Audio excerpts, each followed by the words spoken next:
everyone, a very good morning to everyone. I hope you all are fine and doing well. Also, I am hoping that I am audible, visible, my screen is visible, my voice is okay. So, today we are going to start with module C. So, let's start with the class. Here, some of the questions will be there, and you have to answer these questions, and we will brush up our concepts due to these concepts. So, just let's start with the class. And today, our first question is there: which of the following most accurately reflects the transformation of the treasury function in Indian banks post liberalization?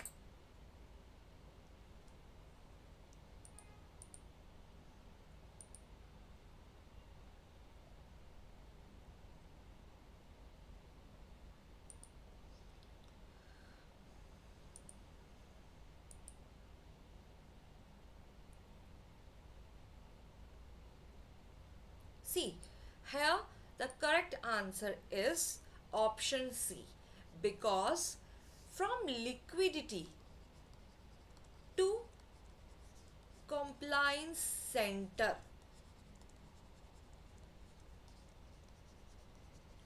to a multi-dimensional unit which involve profit generation, market interface, risk management, all these things is accurately telling about the transformation of treasury functions then in Indian banks post liberalization, right? So this is the thing, that from liquidity to risk management, everything is there in this one, which accurately reflects the transformation of the treasury function. Is that clear?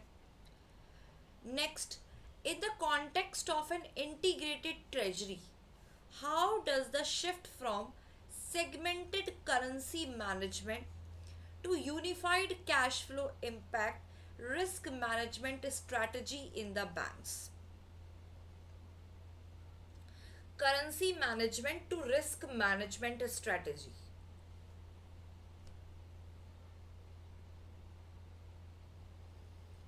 Because I think it necessitates a consolidate approach to market risk management. Obviously, it is a requirement in the banks to do the risk management, because every bank is in need of this risk management, which accounting for interest rate, price, currency risk, and offer often through the derivatives. So obviously a great risk management is a requirement, great accounting is a requirement, and also management of currency risk, it is required in the banks. So the correct option is option C. Which of the following is not a direct implication of capital account liberalization in the context of treasury operations in the Indian banks?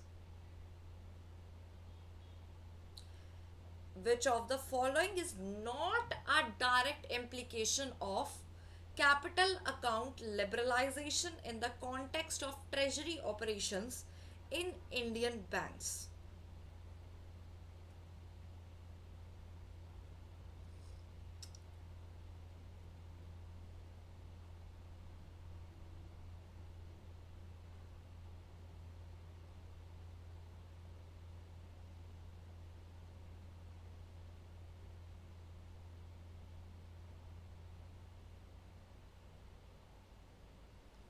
I think the correct answer is option B, liberalized of trade of goods and services. This is not a direct capital account liberalization in the context of treasury operation, because I think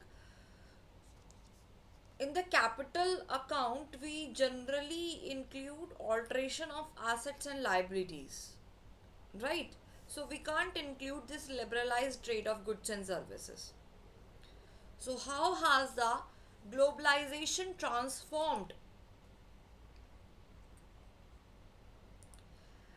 this functional domain of bank treasuries in the India.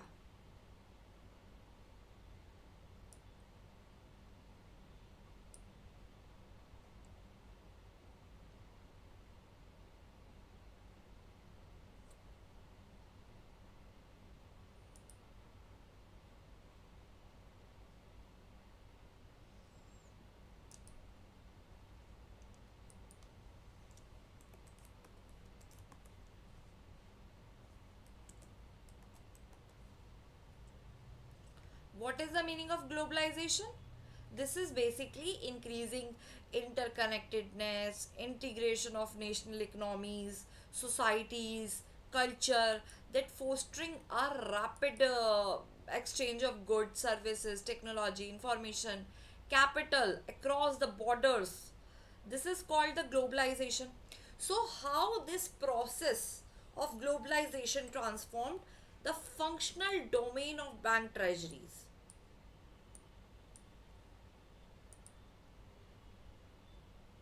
in the India?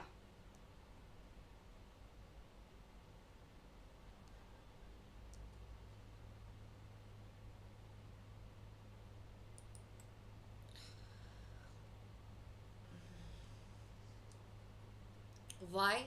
Because integrated treasury operations with broader balance sheet risk management and cross border financial strategy that integrated all the operations with these two things, which transformed the process of globalization into functional domain of bank treasuries of the India. So the correct answer is option B. Which of the following best describes interest arbitrage by a bank treasury?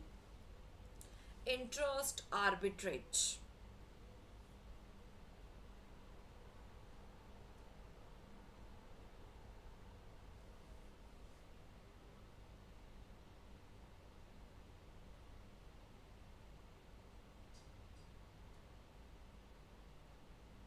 I think the correct answer is option C. Exploiting the interest rate differentials between domestic and foreign markets. Exploiting the interest rate differentials. Two interest rate differentials between this domestic and foreign markets. This thing is describing this the term the interest arbitrage, exploiting the interest rate differential between domestic and foreign markets. What role does the concept of open position play in treasury forex trading? What role does the concept of open position play in treasury forex trading? Give the answer after evaluating each and every option.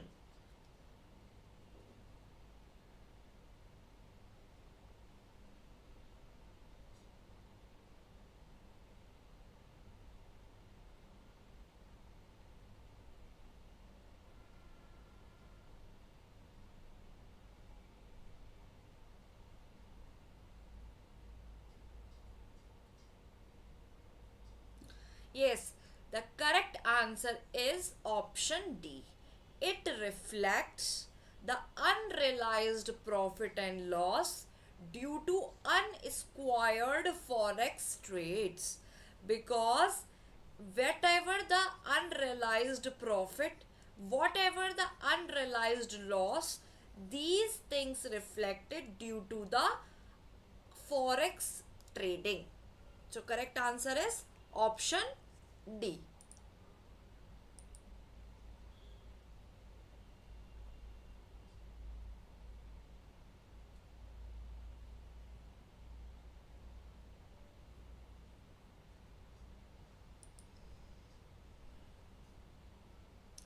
Which one of the following reflects the transformation of treasury into a profit center? Which one of the following reflects the transformation of treasury into a profit center?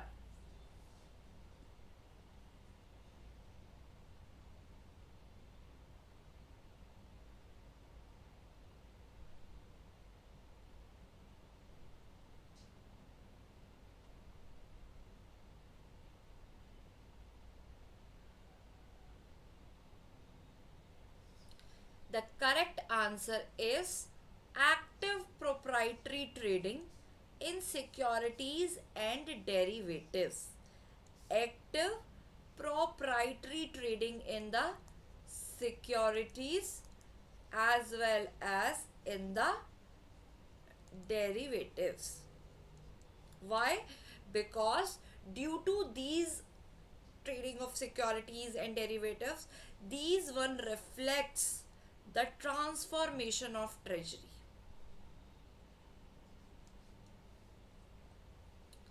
Which one of the following correctly explains the purpose of segregation between front office, back office, mid office in a bank treasury? Purpose of segregation.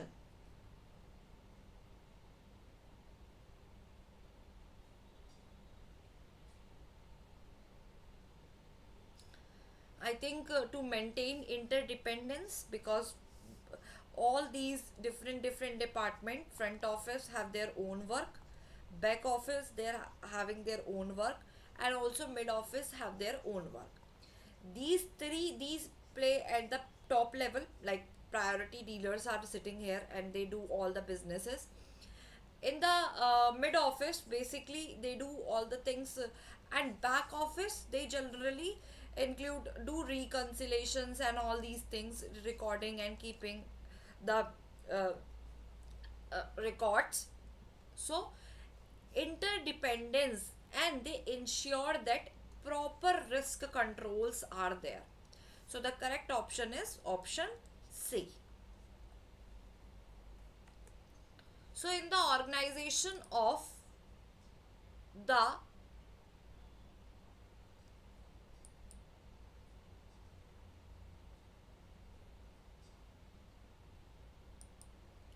integrated bank treasury, what is the primary function of the mid office? What is the primary function of the mid office?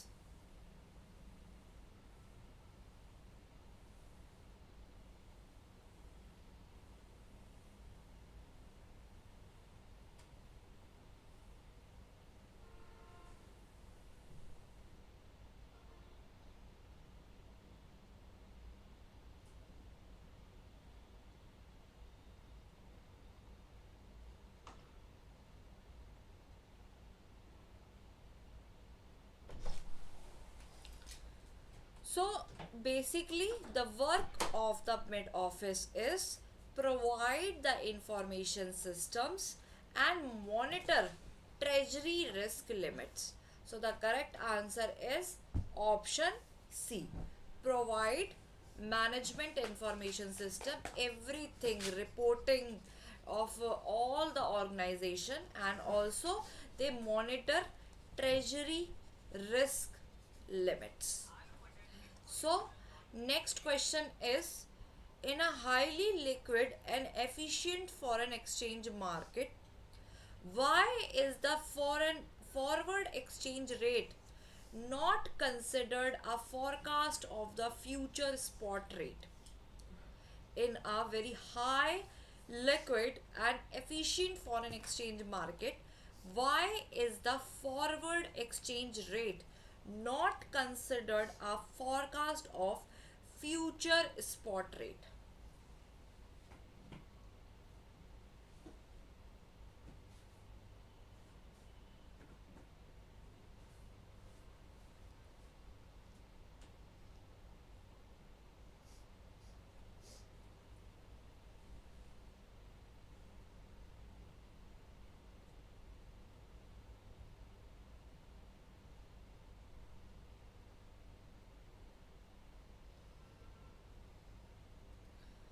Because here forward rates reflect the interest rate, not the market expectation. These forward rates only reflect whatever the difference in the interest rate. They are not telling about the market expectation. So the correct answer is option C. Which of the following best describes the function and significance of non-deliverable forward market?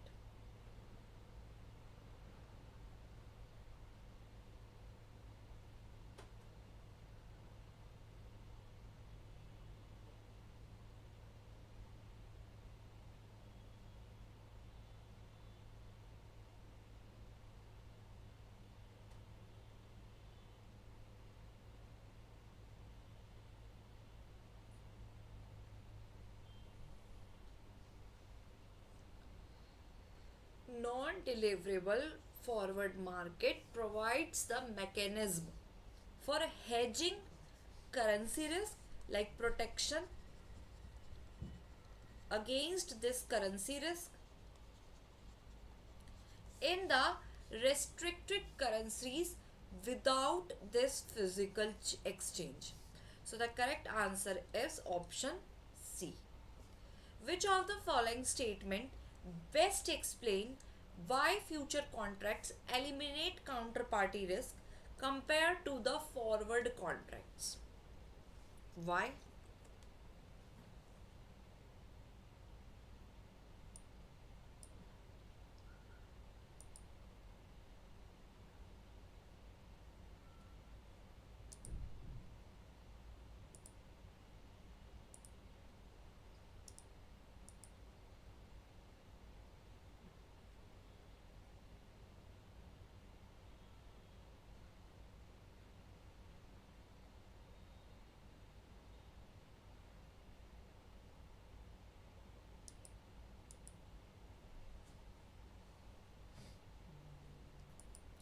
See, forward contracts basically in comparison to future contract are guaranteed by the exchanges, so they are act as central counterparties, right?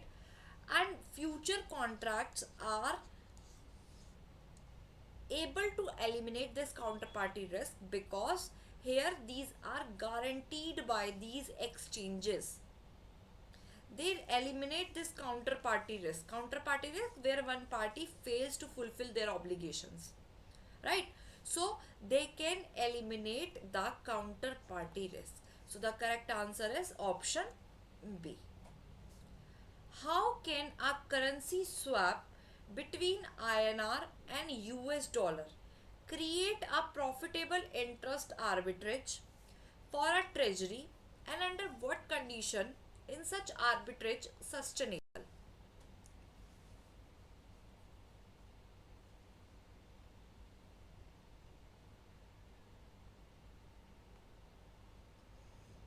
How can a currency swap between INR and US dollar create a profitable interest arbitrage for a treasury, and under what market condition is such arbitrage sustainable?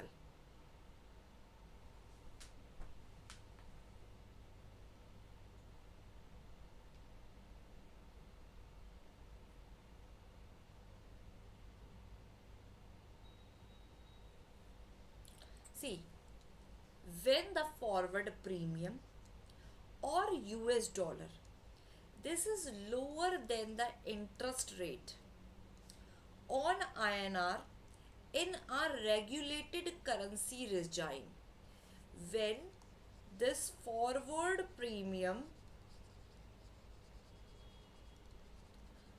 on the US dollar is lower than the interest rate on the INR in a regulated currency regime. So the correct answer is option B. So, in the context of foreign exchange surplus management by the banks, foreign exchange surplus management, what is the primary rationale behind deploying the idle balances from the nostro account using a sweep facility?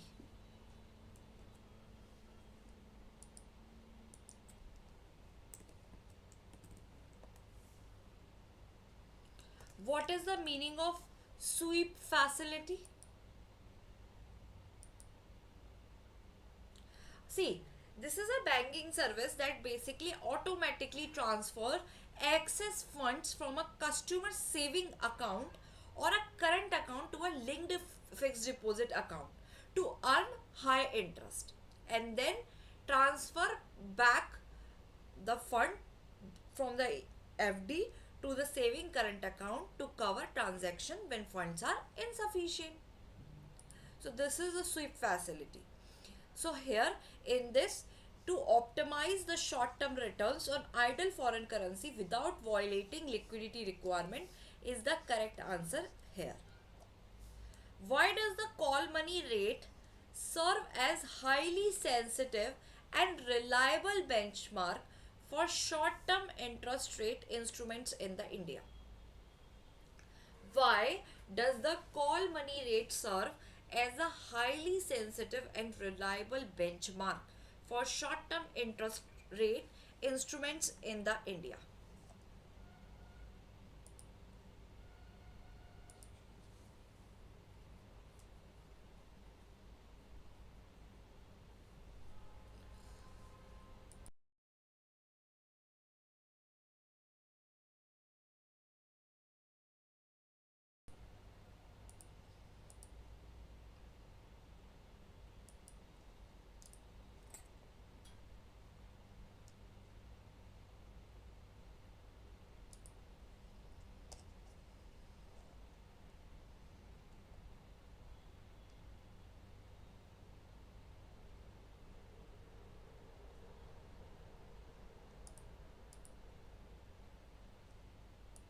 C.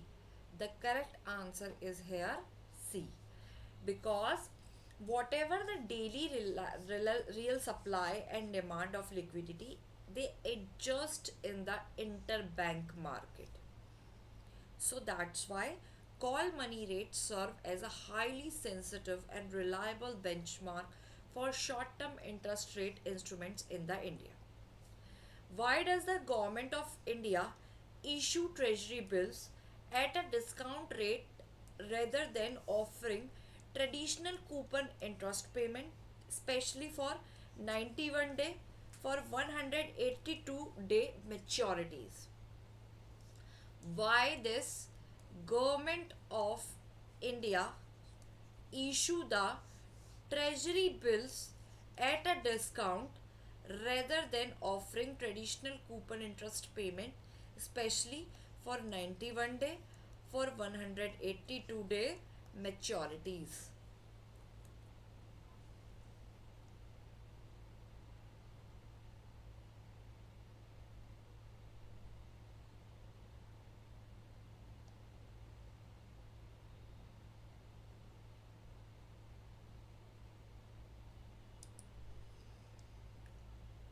Read the option and give the answer.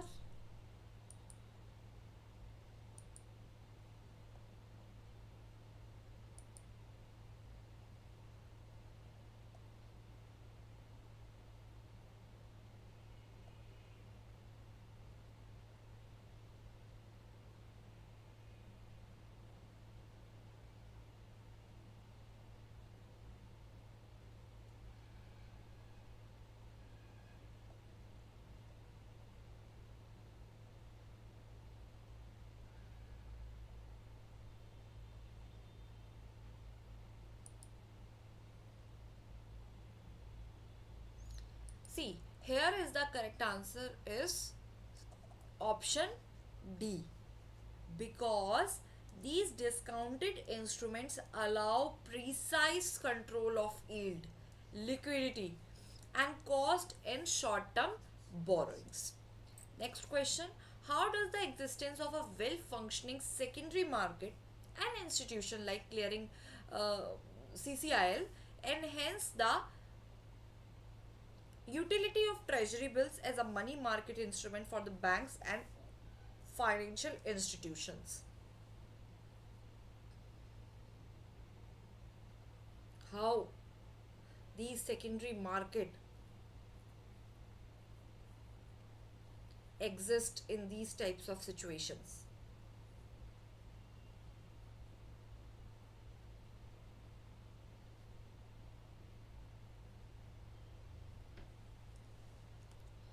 By facilitating continuous liquidity, price discovery, and low cost settlement of short term investment. So the option C is correct, where continuous liquidity is there, continuous price discovery is there, and low cost settlement is there of short term investment. Which of the following best explains why cash management bills are excluded from the non competitive bidding scheme unlike treasury bills? Cash management bills are excluded from the non competitive bidding scheme unlike the treasury bills.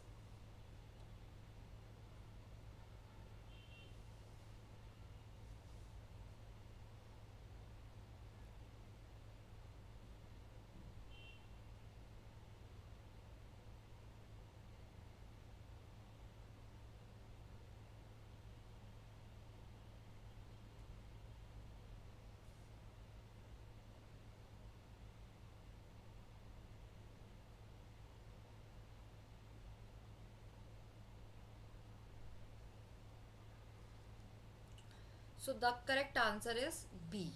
The unpredictability and urgency of the issuance make them unsuitable for prefixed retail allocation.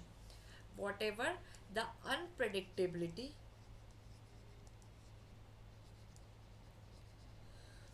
sorry, unpredictability and urgency of their issuance that make them unsuitable for prefixed retail allocations.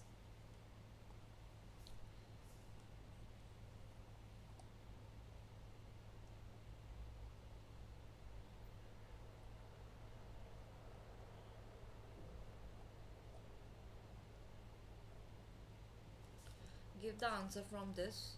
Which structural feature of a bond primarily reduces the issuer long term cost of borrowing while maintaining investor appeal? Which feature generally reduces the issuer long term cost of borrowing?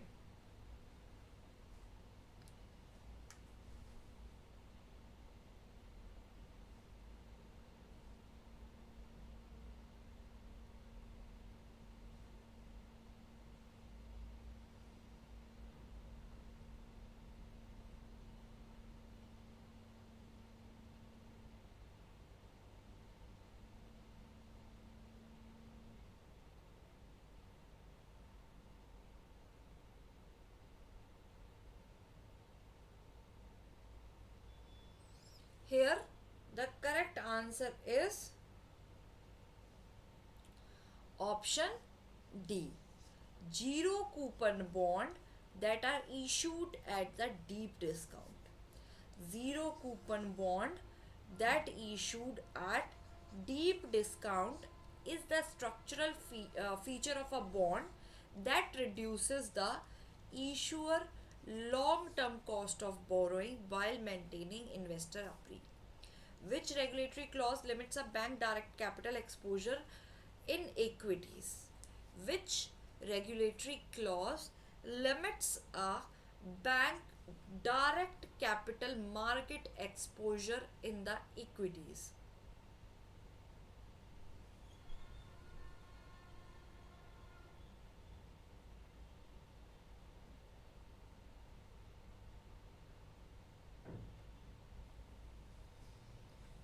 This is the direct question. The answer is completely option C, which is the section 19, subsection 2 of Banking Regulation Act.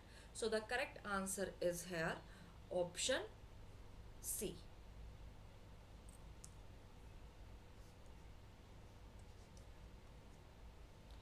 In the case of default on secured corporate bonds, which of the following entity is empowered to initiate legal action and protect bondholder interest?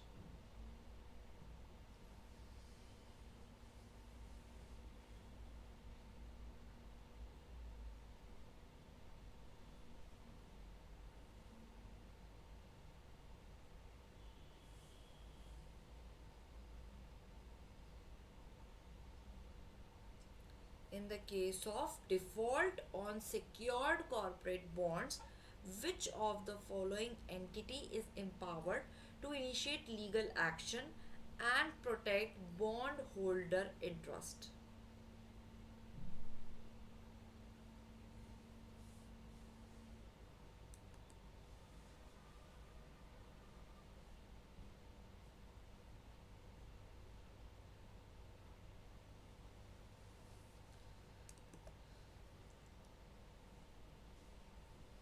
Yes, only trustee that appointed under the trust deed, they have uh, empowered to initiate legal action. Under the extent FEMA 20-hour framework, which of the following scenario would not be considered as foreign direct investment, FDI?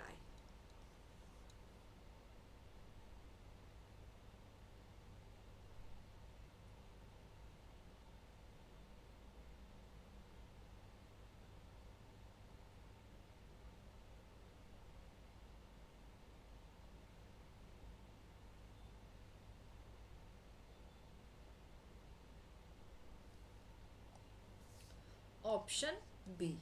A US fund that investing 8% in a listed Indian company on a fully diluted basis is not considered as the foreign direct investment, because basically what is the meaning of this FDI?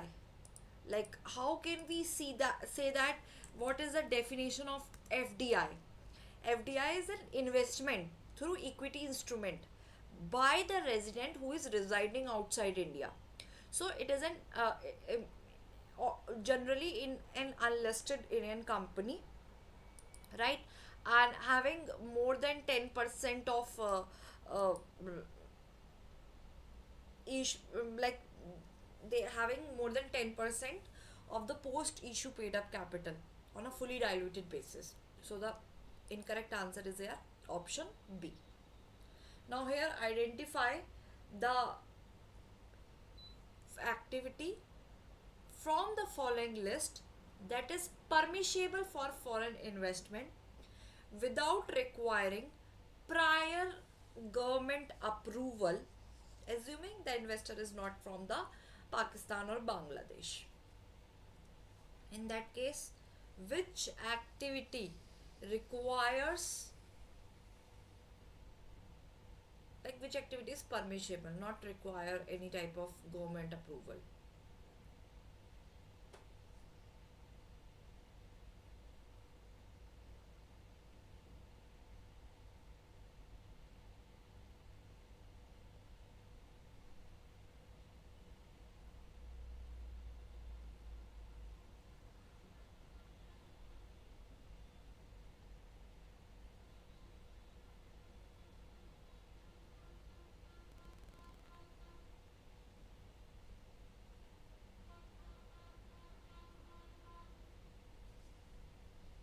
Correct answer is here capital infusion into a listed Indian IT services company with a 10% less stake. So this we can say that permissible, not require any government approval. Which of the following best explain the implication of a non-resident investor which which shareholder falling below 10% in a listed company after a FDI transaction?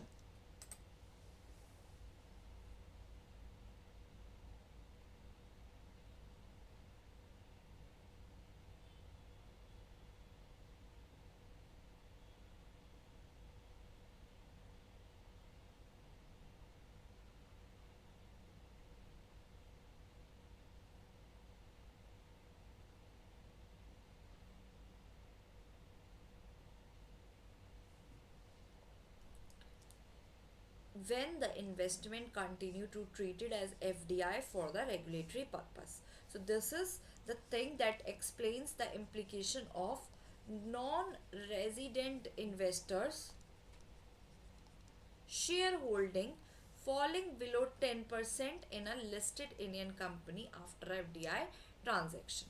So, which of the following best justifies the rationale for maintaining the debt to equity ratio unaffected upon issuance of global depository receipt by an Indian enterprise?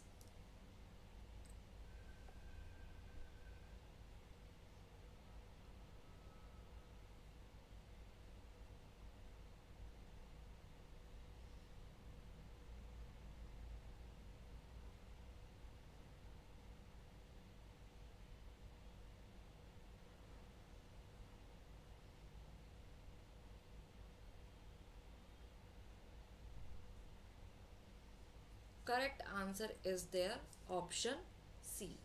These GDR result in a accretion or to equity capital, thereby expanding the denominator of the ratio. So option C is correct. Um, which condition is mandatory satisfied prior to the redemption of Indian depository receipt underlying equity shares by domestic investors?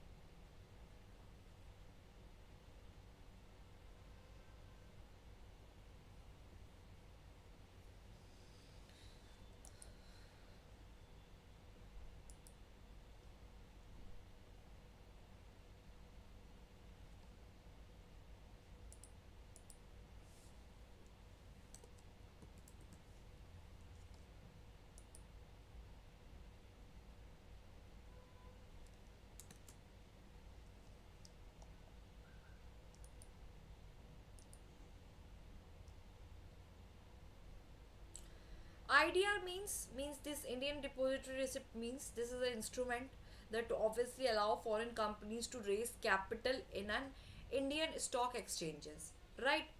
So we can say that this option B, 12 months lock-in period must elapse from the issue date for redemption eligibility. This condition must be mandatory satisfied when redemption of IDR is there for the domestic investors. So, under the two-way fungibility scheme applicable to ADR and GDR, which regulatory principle ensures that total outstanding receipts do not exceed the initially approved foreign holding cap?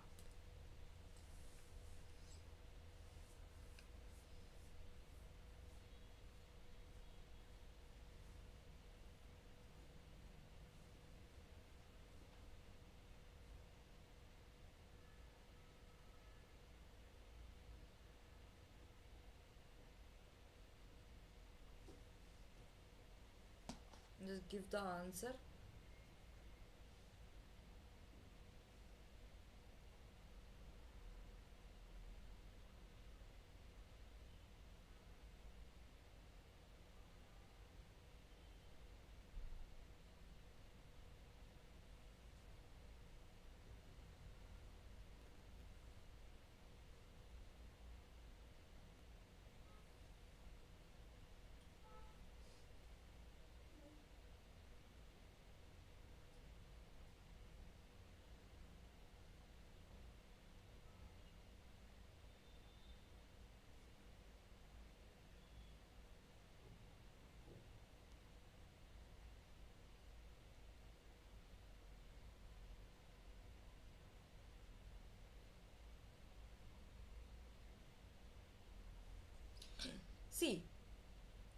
Here the correct answer is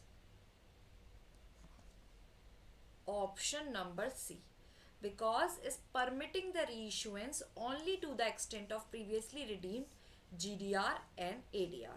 So the correct option is option C.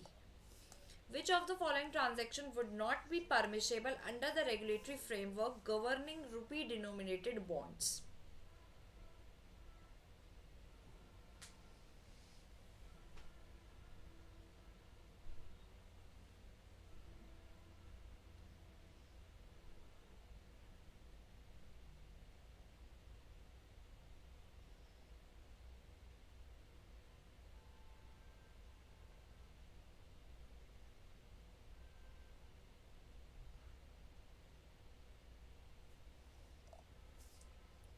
When these rupee denominated bonds converted from INR to US dollar just to hedge foreign risk exposure.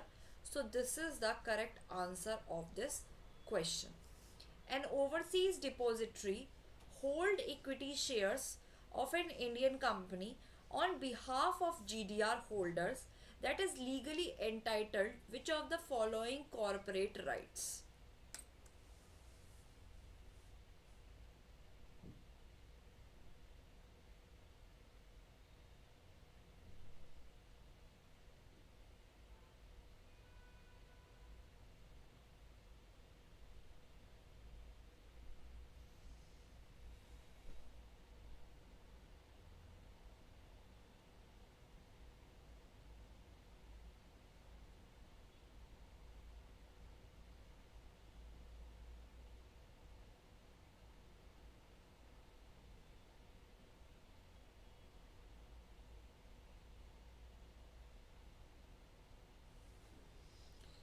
I think the correct answer is their voting rights that are equivalent to the underlying equity shares.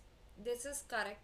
An overseas depository that hold equity shares on the behalf which is entitled this corporate right. So the liquidity observation impact of an upward revision in CRR is functionally analogous to the straight answer of this question is option C. That this require sterilization through open market operations. Which of the following liability are not considered for the CRR calculation, capital reserve ratio, but do contribute for the statutory liquidity ratio computation? Simple, the answer is option B, offshore banking unit deposits. Statutory liquidity ratio primarily assists the RBI in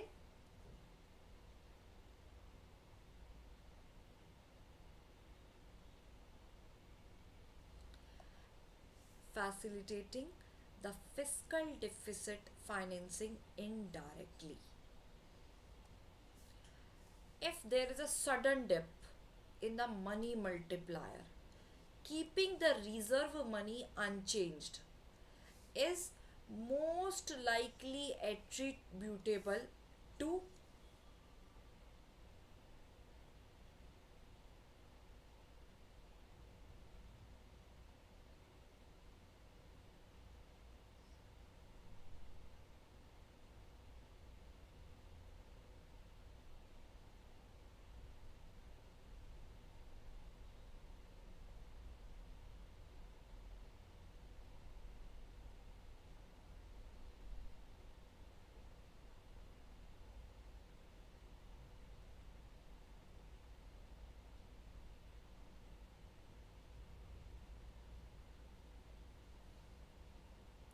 the correct answer is option D.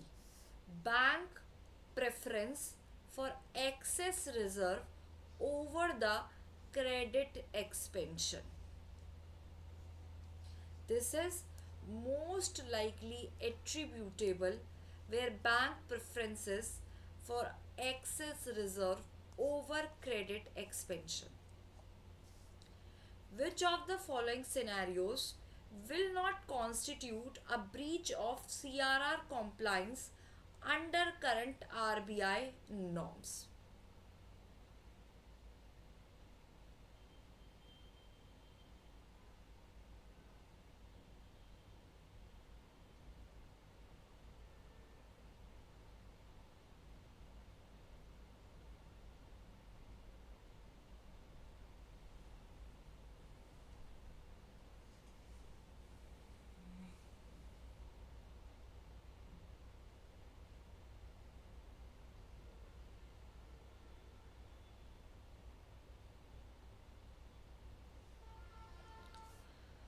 Holding excess branch cash in CRR for an urban cooperating bank. This is, we can say, breach of CRR compliance. Next question, try to give the answer of this question.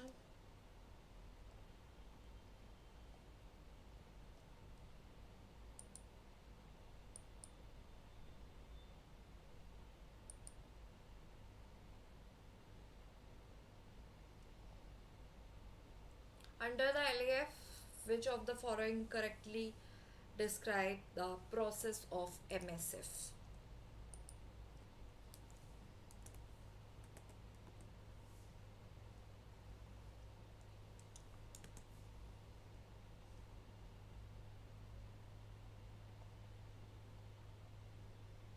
LAF generally use, this is a tool that is used in monetary policy, right, by the RBI, that allow the banks to borrow money, uh, basically borrow the money through the repurchase agreement, right? This is the LAF. And MSF, I think MSF is basically is marginal standing facility, where RBI facility that allows scheduled commercial bank to borrow the funds overnight at a panel rate by pledging government securities from their SLR portfolio. So here the correct answer is option C. They provide bank emergency liquidity by borrowing above the SLR limit. Which of the following best explains the role of SDF in the RBI monetary policy framework?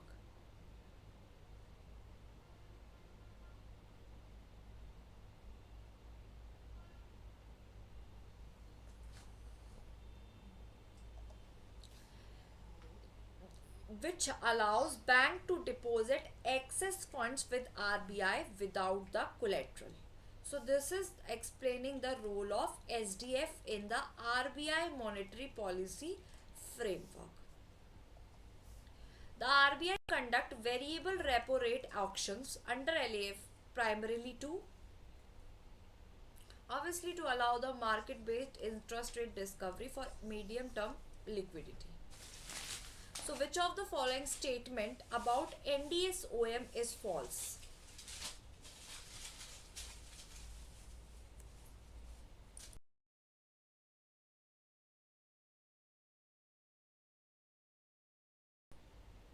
Here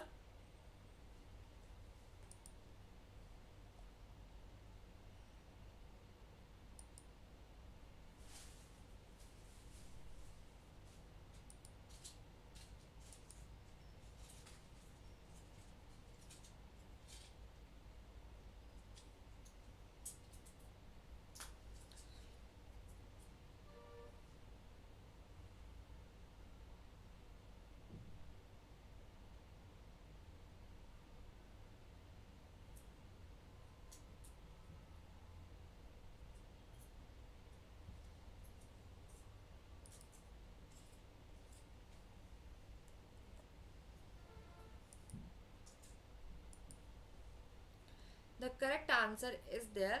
They uses a court driven system with disclosed counterparties. This is incorrect. So the last question for today, in the context of treasury operation, which of the following best describe the rationale behind maintaining a net overnight open position limit?